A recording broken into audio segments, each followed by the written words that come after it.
Hello and welcome to the BMC Learning Series. Today we'll be covering MainView infrastructure using the MainView Explorer, Part 1. The objectives are to leave you with a solid understanding of MainView Explorer navigation and structure. When we complete this session, you should have a basic understanding of MainView Alarm Manager and what it can do. You'll have a thorough knowledge of MainView Explorer display customization. You should understand how to work with charts in MainView Explorer. And you'll understand how they expose MainView Explorer data externally. So let's take a look at the agenda. We're going to open with a discussion of the MainView architecture. First, we'll talk about some general MainView concepts, and then we'll take a closer look at some of the concepts and facilities that are specific to MainView Explorer. Next, we'll cover MainView Explorer navigation, that is, how to get from point A to point B, or locate a specific piece of information you're looking for. Then we'll talk briefly about creating alarms. The idea here is to expose you to the capability, not necessarily teach you how to use it effectively. The overall idea is to be aware that we have the ability to generate exceptions in the background. Then we'll talk about MainView Explorer customization, which I've broken into 4 different areas. First, customizing views, which are your basic data displays in MainView. We'll talk about something that's unique to MainView Explorer, which are containers. We'll talk about that in a bit. And we'll talk about the configuration, so how do I aggregate my displays and save them? And lastly, we'll go over how to configure charts and do some customization there. So what is MainView? Well, MainView is an integrated family of performance monitors and automation solutions that allow you to manage your z/OS ecosystem. MainView is more than just a set of monitors, though. We do that very well and we're proud of our solutions, but it also includes some additional capabilities that may not be apparent to you. We have a very function-rich automation solution in Auto Operator. And we also have some solutions that come with the product, such as a loop check solution with MainView for z/OS, and also some email solutions with Auto Operator. MainView Explorer is a client-server application that provides access to MainView, invoked through a web browser. With MainView Explorer, you can display any of the MainView views that you can in the 3270 view. You can display the data in a variety of different charts. You can use tree navigation and a special node within the trees called EZExplorer. You can certainly customize the data that's displayed. All of the 3270 customization options are available to you, as well as a few additional ones.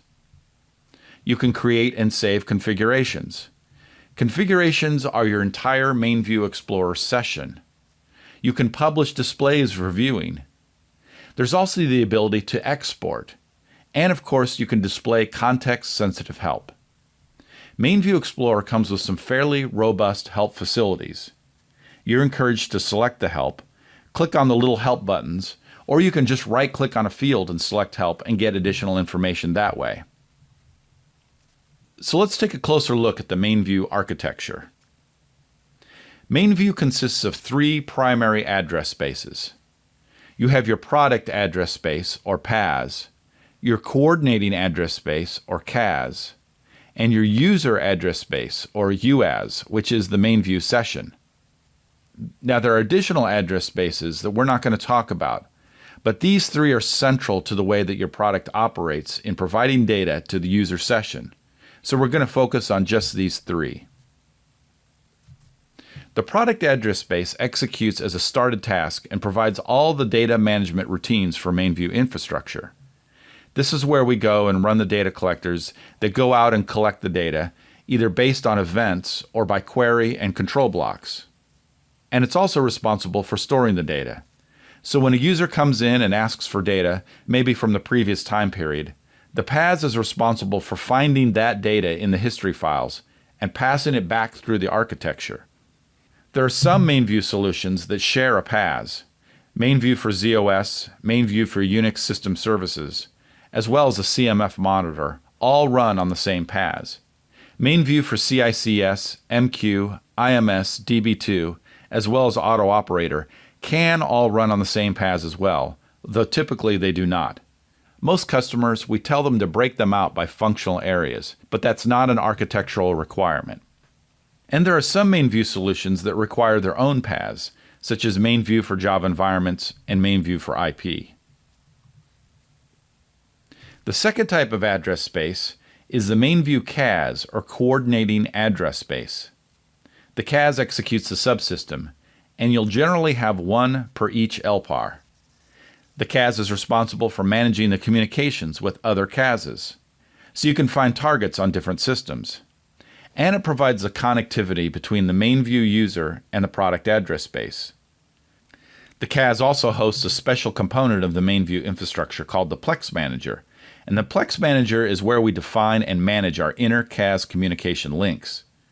We can also monitor the availability of various MainView solutions and targets. Within the Plex Manager, we can define single system image contexts, and that's to say contexts that include multiple targets that we can put all the data into a single display. And there's also a very robust facility in the Plex Manager for managing MainView security. MainView security is generally externalized to your ESM, such as RACF or Top Secret. However, we can go into the security facilities and remap the resources to adhere to any name standard the organization may have. So the capability is there, although generally it's not used a whole lot. Then there's the MainView user address space. And this again is your MainView session. It can take on several different forms. It could be a TSO ISPF address space. It could be a MainView Explorer session. Or it could be a VTAM or XCP attached terminal.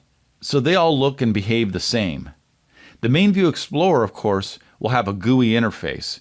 So you'll have trees to navigate and you'll have the charts, graphics, things like that. But the data is generally the same, and you'll have the same collection of views and so on.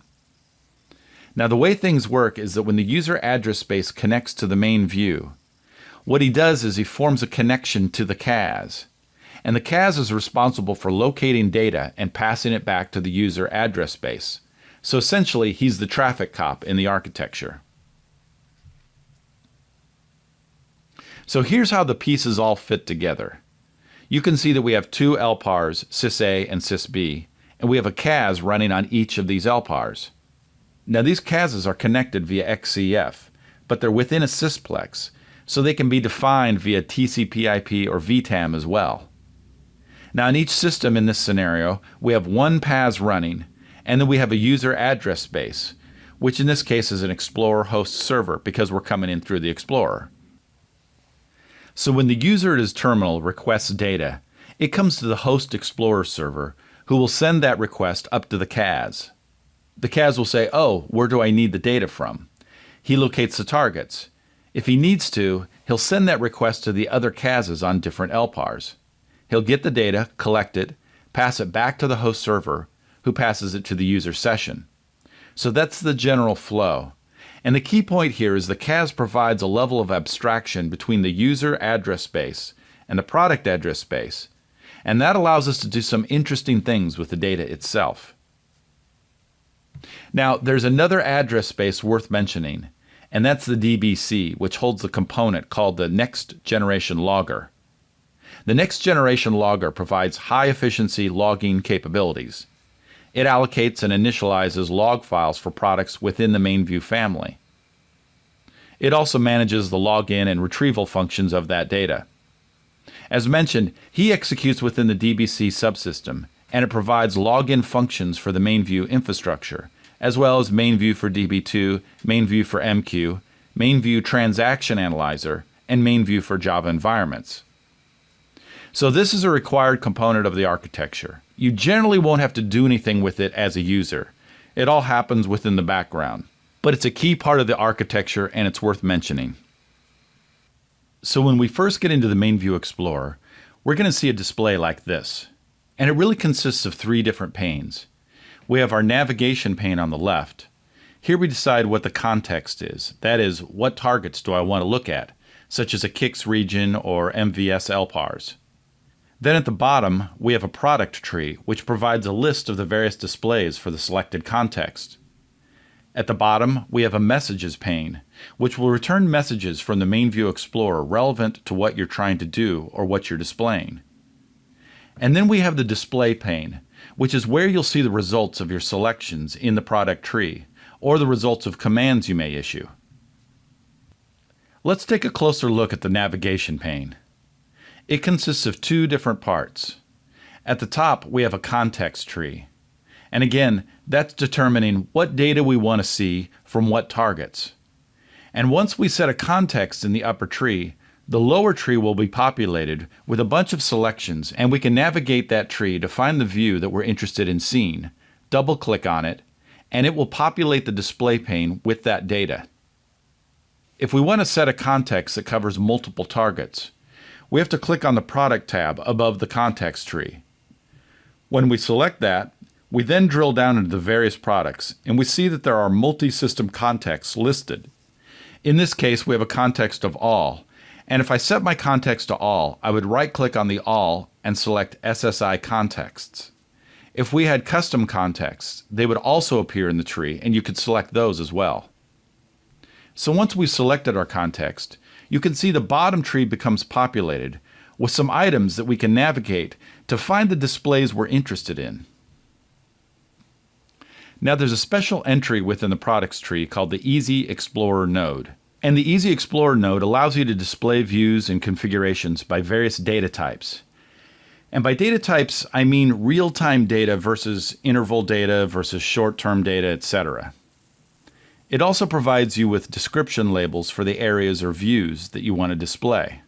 So it's a little easier than navigating with EZExplorer, although you'll find additional views and all the views that are included in the EZExplorer node within the view tree itself, or in the product tree under the view areas. But there are some configurations available in the EZExplorer that you will not find in the view tree, and you can see that as the first item under the EZExplorer node. If you expand that, then you'll be able to display some of the configurations that are distributed with the solutions. So when I select a view from a product tree on the bottom left, MainView Explorer is going to open a tab in the display pane with that view name and will populate the data below it. This is how it will look. Now I want to talk a little bit about the toolbars. You have a MainView Explorer toolbar in the upper left of your display underneath the File menu. And I want to cover these buttons very quickly. They're easy to sort out what they do. You can place your cursor on any button and kind of hover over the button, and you'll get a brief description of what they're used for. So you don't need to memorize them. Sometimes the graphic of the button helps you understand what they are, but you can always just hover your cursor. So the first button is to open a configuration that you previously saved. The second button allows you to save a configuration. And we're going to talk about configurations and what a configuration is, and all the paths and displays and the settings related to those tabs that you defined in your session. So then you can save them all, then come back in and redisplay them at a later time without having to re-customize things. We can import data that we previously exported.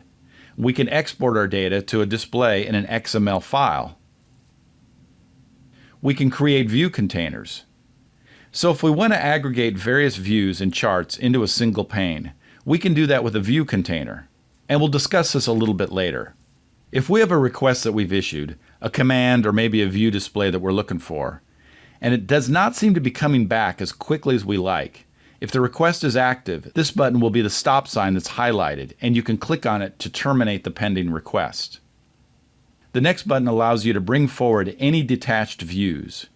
So within MainView Explorer, you can go ahead and take the views out of the display pane and move them outside the MainView Explorer window and have them displayed as separate places on your desktop. So if we do that, then we've got things on top of what we've detached. And we can use the Sys button to bring them to the foreground. And this last button is the MainView Explorer Help button. This button brings up a general help facility that allow you to drill down and get more detail about various aspects of the MainView Explorer. So before we go forward, I want to talk a little bit about what a view is. And a view determines how the data is formatted and what data records you need to display. It essentially consists of two things. We have a query that says what data I want from what target, and then a form that says how do I want to display this data. Now you can issue the views command in a command box to see all the available views in a product. Or you can navigate the view tree or the product tree on the bottom left, and you can issue a view name in the command box to go directly to that view, and MainView Explorer will open up a new tab and put the view data into it. So within MainView Explorer, this is how we will see our views displayed. You'll notice that at the top, I have 3 tabs, one for each of the views that I've selected. If I use hyperlinks or navigate in the tree, MainView Explorer is going to open a new view and put the results of that action into it. Now if I right-click on a tab, you'll see that I have a myriad different actions that I can take against the view. I'm not going to cover all of these right now, but we do have a lot of things that are replicated in the toolbar, and I'll be going over the toolbar briefly. And we'll talk about some of the other options as well. So these are the toolbar buttons that you'll see above your display. The first one refreshes the data, which is essentially the same as hitting the Enter in the 3270 session. If you displayed a view and you don't know where it is in the product tree, you can click this button and it will position your tree to show where the value is. So maybe you can navigate a little bit more quickly next time. The next button allows us to modify view properties. View properties, or most of them, can be modified by right-clicking on the View tab or by selecting these buttons. But there are some properties that you cannot. So you can use the View Properties button to bring up a display where you can modify some additional values. And we'll show you what this looks like. The next button allows you to print the data in the view. This button allows you to detach a pane from the MainView Explorer display pane, so you can move it outside your window to your desktop. The next button displays help for the specific view that you're displaying. You can also copy data to the clipboard if you want to do that. These next 3 buttons allow us to control the time of the data that's being displayed. The first button backs us up a time interval, which generally and by default is 15 minutes. However, it may be different in your environment, or if you're looking at different data other than interval data, then your intervals are going to be smaller or larger depending on what type of data you're looking at. The middle button will reset the time of the data to the current system date and time. And of course, the right arrow moves you forward an interval of data. So this is an easy way to do some quick navigation to try to isolate when a problem occurred. Particularly useful when you come up in the morning trying to figure out what happened last night at 2 a.m., say. So these buttons can help you navigate within time context to find out when a problem occurred, and then you can do some additional diagnosis from there. If you've modified a view and you want to save it, you can do so by clicking on the disk icon. If you want to see the chart associated with a view, I can click on the chart icon, and MainView Explorer provides charts for the views by default. However, in many cases, you'll want to modify them. So we'll show you how to do that. For select views, we can create topology charts, and some we can create flow diagrams as well. This button allows you to set the auto refresh for the display so that it gets updated every so often. The default here is for 30 seconds. We can export the view data to a file where it can either be imported into a spreadsheet or some other mechanism. We can also view this data using the MainView Explorer viewer. Another way to export the data externally is to publish the view image, which creates an HTML file that's suitable for your web browser. The next button allows us to see the excluded fields in that view. You'll find that within MainView, there are often fields that aren't displayed that are available. If you click on this button, it will show you those fields, and then you can include them in the display. The second button to the last allows us to set filter masks. So what's going to happen when I click this button is that MainView Explorer is going to open a set of boxes underneath the column headings, where you can then specify one or more filters to restrict the data that's being displayed. And the last button allows us to make multiple selections, so we can select and export certain rows of data. Now let's take a closer look at what a MainView Explorer container is. And when we talk about a container, what we're talking about is a collection of views and charts in a single pane, a tab. So you can see here I have a container called Test001. And here I have a set of charts for MainView for DB2, an overview of the systems for MainView for ZOS, and then an overview of address space delays in MainView for ZOS. So I can put multiple things into a container, and they don't all have to be the same or related to the same product. I can mix and match whatever I want. And when I build these containers, I have the option to publish them or export them, so I can externalize this display for other people to view. Now, one thing I can do with my containers is to maximize one of these displays by clicking on the title bar, and I can set it to auto-refresh. What happens is every time the refresh hits, I'll cycle through to the next display. A configuration consists of all of the open tabs and their related settings.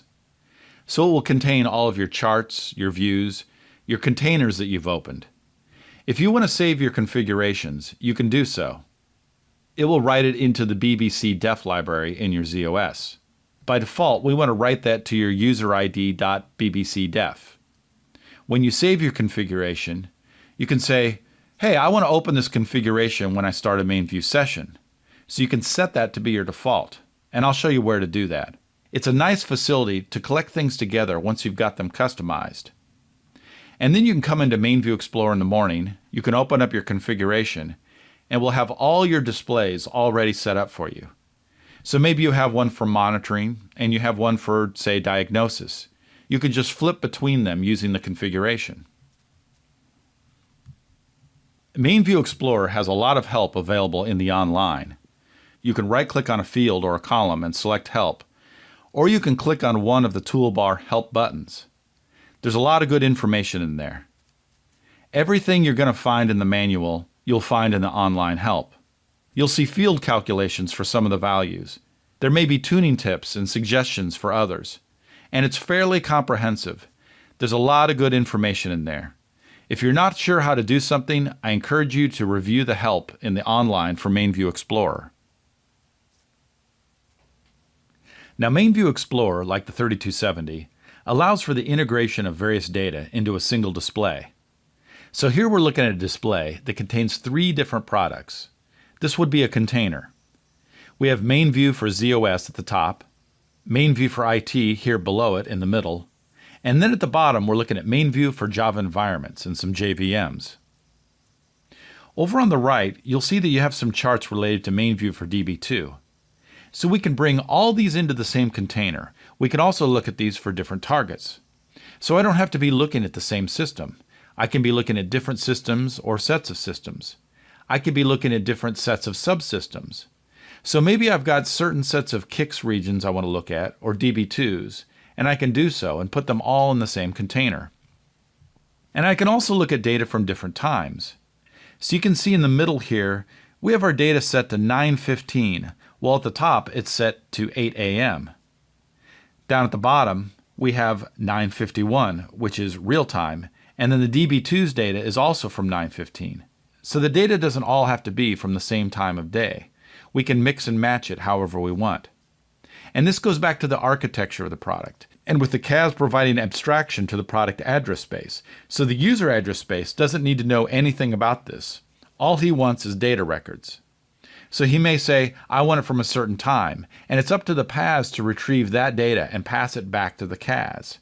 That's how that works, and that's why the MainView infrastructure architecture is important. So now let's take a look at exploring in MainView, navigating the MainView Explorer. So when you first log into the MainView Explorer, you'll need to specify where the MainView Explorer host server is. And we do that by saying hostname : portname/MVE.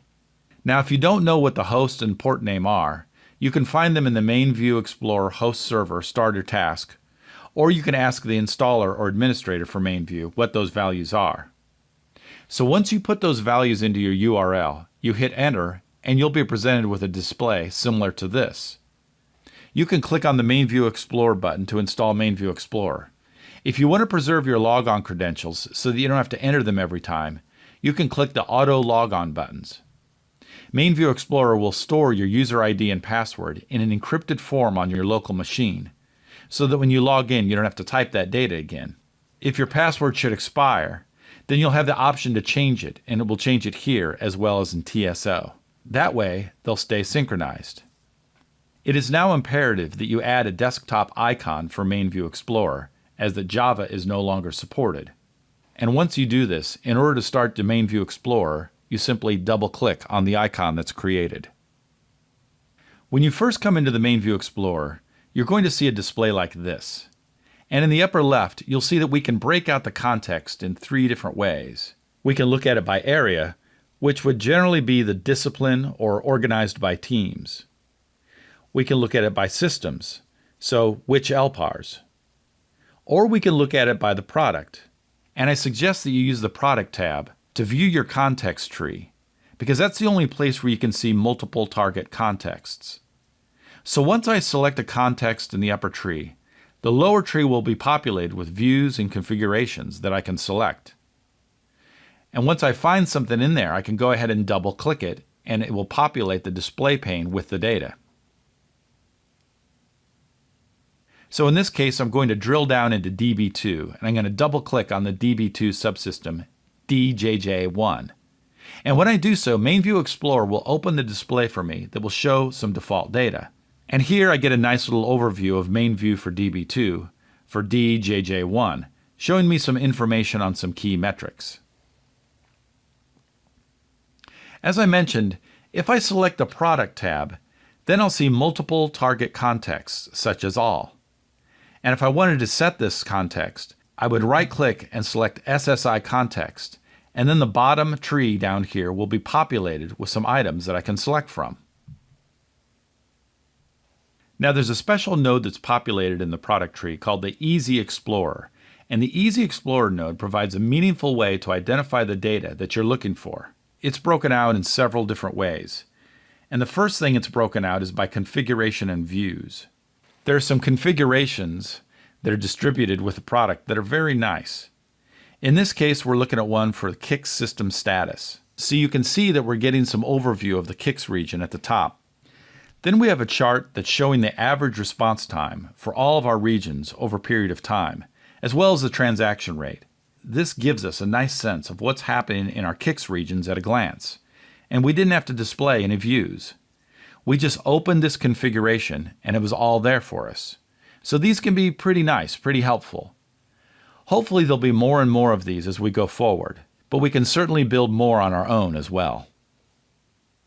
When I find something in the product tree that I want to see, I can double-click on it, and MainView Explorer is going to open a new tab in the display pane with that view data in it. You can see here that I opened a C region. That's a tab called C region. Now if I want to close my tabs, and you probably will if you open a lot of them, you simply right-click on it and select Close this view from the menu. Hyperlinks behave much the same way in the MainView Explorer as they do in the 3270 interface. They are context-sensitive view transfers. They can occur within or between MainView products, and they may be conditional. So that's to say, if you have the value that you're hyperlinking on, you can dictate where you go as a result of the hyperlink. So it may be that if the value is greater than, say, 10, I want to view one view. If it's less than 10, then perhaps I want to see a different view. We can certainly do that. You won't see a whole lot of that in MainView, but we can certainly define it that way as it makes sense in your environment. Now to use the hyperlink, all you need to do is double-click on the value, or alternatively, you can right-click on the value and select the hyperlink, which will present you with the hyperlinks available for that field. To identify which fields can be hyperlinked, you'll see that they're teal by default. The labels will be teal, although they may be different depending on how you're coloring your session. Accessing historical data in the MainView Explorer is a little different than doing it in the 3270. Now you can issue the time commands just like you can in 3270 in the command box, but you also have the ability to do it in these nicer graphical ways.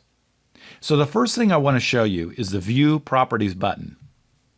And if I click the View Properties button, it will display a panel like this, or a pop-up window like this, and I can click on the Time tab. And the Time tab will allow us to say what data we want to see, so what time period does this, etc., and how much of it I want. Optionally, I can apply some masks that apply the time of day, as well as the days of the week.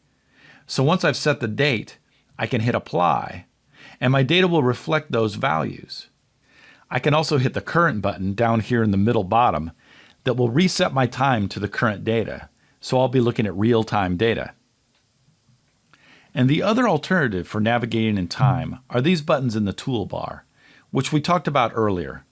The left button will move you back one interval of data, the right button will move you forward one interval of data, and then the blue circle will reset your time to the current value. Sorting the view data in MainView Explorer is really quite easy. All you need to do is click on the field heading, and that will sort the data by that column. If you click it again, it will reverse the sort. And want to sort by more than one column, just right-click on the field headings and select Add to Sort List. If I want to take something out of the sort list, similarly, I can right-click on the column and select Remove from the sort list. So sorting is very easy. I don't have an example of that. Just click on the field heading and it will sort the view for you. Another nice capability of MainView is this idea of filter masks.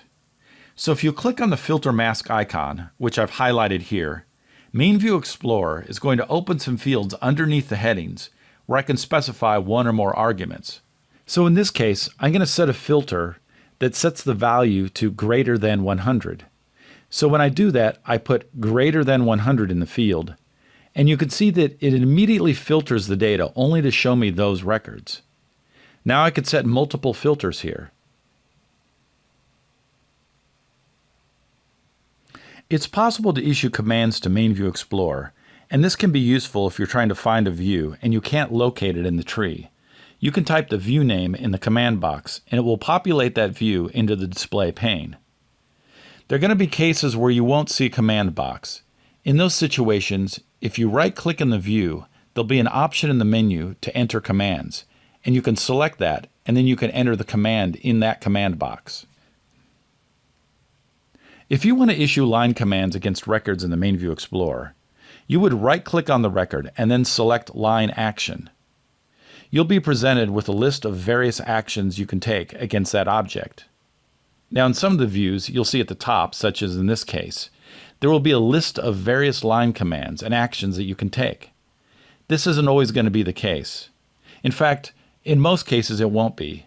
You'll notice that under the little refresh button in the upper right, right here, there's a minus sign. In some views there may be a plus sign. That toggles on and off the display of these line commands. But you can always right-click on the entry, select Line Action, and get a list. And these of course are going to vary depending on the data and the view that you're displaying. That concludes part 1 of this series. For more videos on MainView and other BMC solutions, please visit our BMC Mainframe YouTube channel at youtube.com/user/BMC Software Mainframe/featured. That's it for this session. Thank you and see you next time.